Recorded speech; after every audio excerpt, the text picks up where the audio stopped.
Anthem by Ayn Rand. Chapter 8. It has been a day of wonder, this, our first day in the forest. We awoke when a ray of sunlight fell across our face.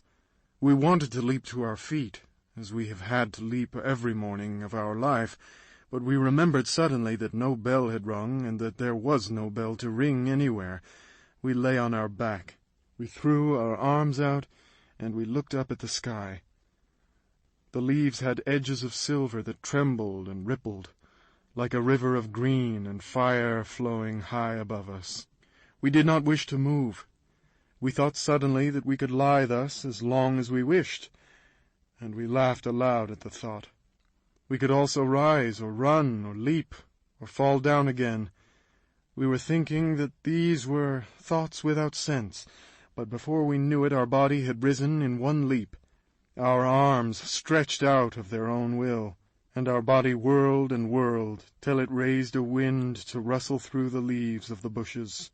Then our hands seized a branch and swung us high into a tree, with no aim save the wonder of learning the strength of our body.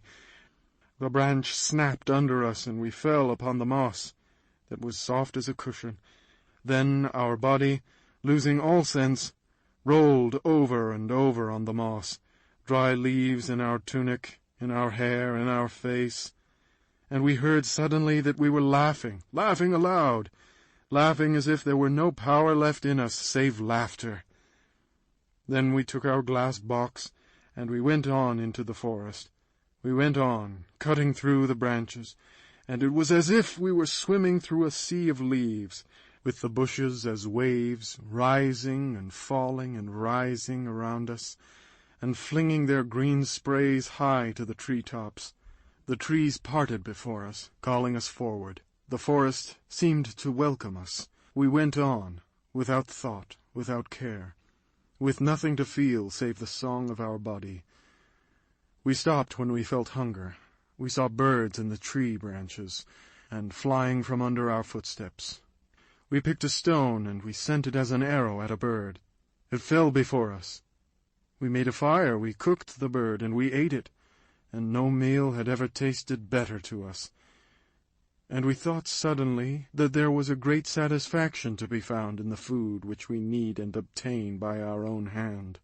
And we wished to be hungry again, and soon, that we might know again this strange new pride in eating. Then we walked on, and we came to a stream which lay as a streak of glass among the trees. It lay so still that we saw no water but only a cut in the earth, in which the trees grew down, upturned, and the sky lay at the bottom. We knelt by the stream, and we bent down to drink. And then we stopped, for upon the blue of the sky below us we saw our own face for the first time.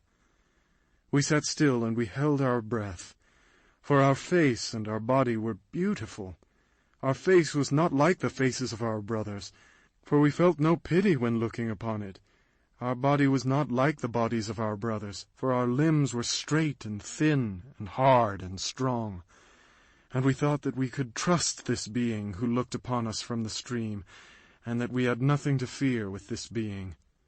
We walked on till the sun had set.